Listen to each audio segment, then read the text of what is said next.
we have a special guest in the studio to talk about the temperatures and heat and just the dynamics behind it. It's Eddie Whisler from the Jacksonville Museum of Science and History. Thank you very much. You're very welcome. It's July, it's hot outside. Let's learn a little bit about the sun and a little bit about heat. I'm excited for this. And some things that kids and their families can do at home if they're looking for activities as well. Oh, you're bringing it back to real life. Yeah, exactly. So this is stuff that we can all do inside of the kitchen, take a lesson or two away. Is safe, and it's the kind of way that we approach science when we're teaching it at the museum, like for camps or for groups that are coming in for special events, that kind of stuff. So to me, it's fascinating that we're talking about the sun, because it seems so distant away, such a foreign concept, but you have ways that we can directly see how it acts and looks, and also some real fantastic pictures as well. So I think a lot of people just visualize the sun as like a big ball of fire, which is not at all. Yeah. What do you got to show us here? So first we have to fish for heat. We'll learn one thing and then we'll build on top of that. Okay, so we've got this oven going, and not every science demonstration is guaranteed. Okay, so remember, this is all live here. We ran. Okay, so I have a piece of really like sheet metal. Okay, and we're going to keep this. We're fishing for heat, and I'm going to keep that nice and still. But we're going to open up this oven that's been running for the past 45 minutes, and hopefully we get some heat out of it.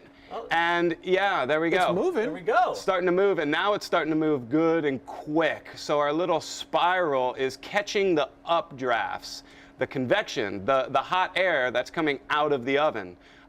You know, I teach my boys the reasons why it's not the greatest to stick your head above the oven when we're pulling the cookies out. Better to look at it from the side. But it's just dangerous. Yes, and so I love about this little visual here too is I always say I say convection. You know, the afternoon storms. I was just saying it a few moments ago. Yeah, and that feels like it's the exact same thing that's happening. It is. Out there. Hot gases expand, and that means that they're going to rise up. And it's not about how hot they are, it's about how hot they are compared to the surroundings. So let's bring that concept to the sun, and let's analyze something. Let's do physics on a conceptual level inside of the kitchen in a way that what we're going to do in a pan is going to relate directly to what it is that the sun looks like. So what we do is a little bit of vegetable oil. I've got a little leftover down here inside of, and then this really interesting powder.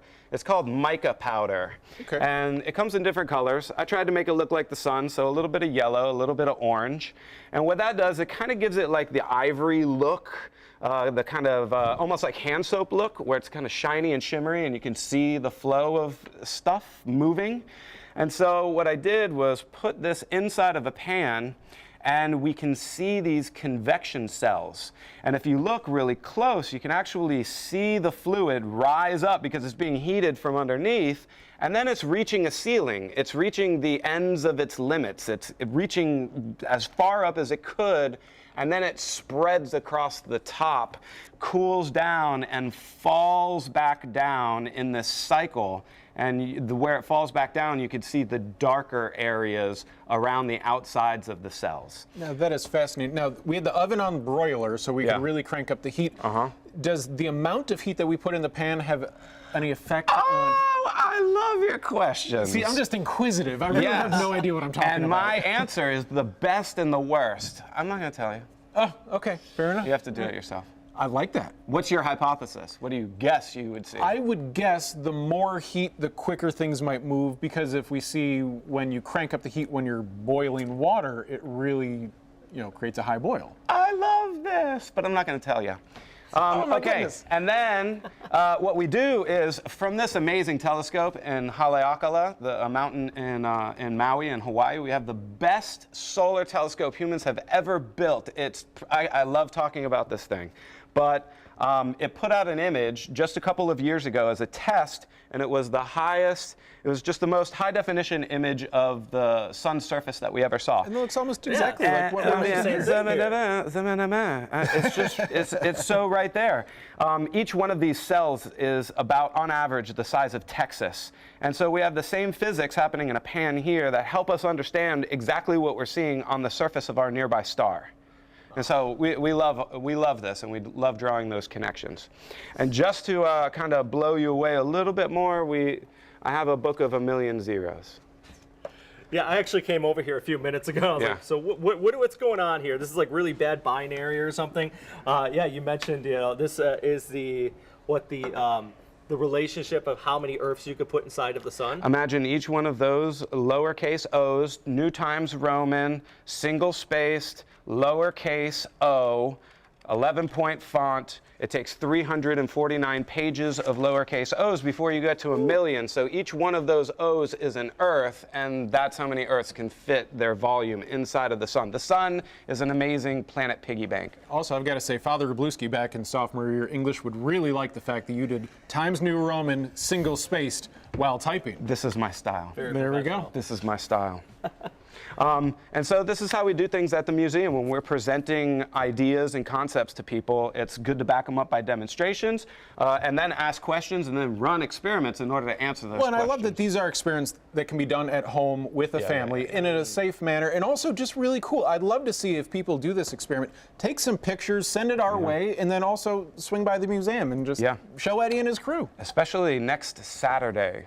So I'm the director of the planetarium. We're having a live rock show to celebrate the anniversary of the landing on the moon by utilizing our full dome, live band up front, lasers, lights, engineered sound. It's going to be unique. All you have to do is be a little risk taker and come see a band that you might not be familiar with, but it's the unique feel of being in the dome and having full dome images go right along with that music. That'd be awesome. Are tickets on sale right now? Yes, it's called Rock the Moon. That's the name of the concert. Cool. All right, that sounds exciting, and not just for people who are just kind of like weather geeks or kids or anything, but everybody can come and enjoy it, right? Yeah, it's a family-friendly thing. No foul language. There will be adult beverages served there, but if you're thinking about bringing, a youngster to their first concert, bring the ear protection. It's a real concert, but this is the kind of real full sensory type of an experience that's going to be awesome. My kids are coming. They're 10 and 8. So. All right. Fantastic. Just to carry off what Rich just said a second ago, if you do want to share, if you do want to try out this experiment, share with us on the First Coast News Weather Watchers Facebook page or the Near Me function on the app. I mean, those are two good ways. Get them in here. I'll try to get them in here on Good Morning Jacksonville. But thank you very much, Eddie. Oh, you guys are welcome. This was a great time. Really love this experiment, and we're back right after this.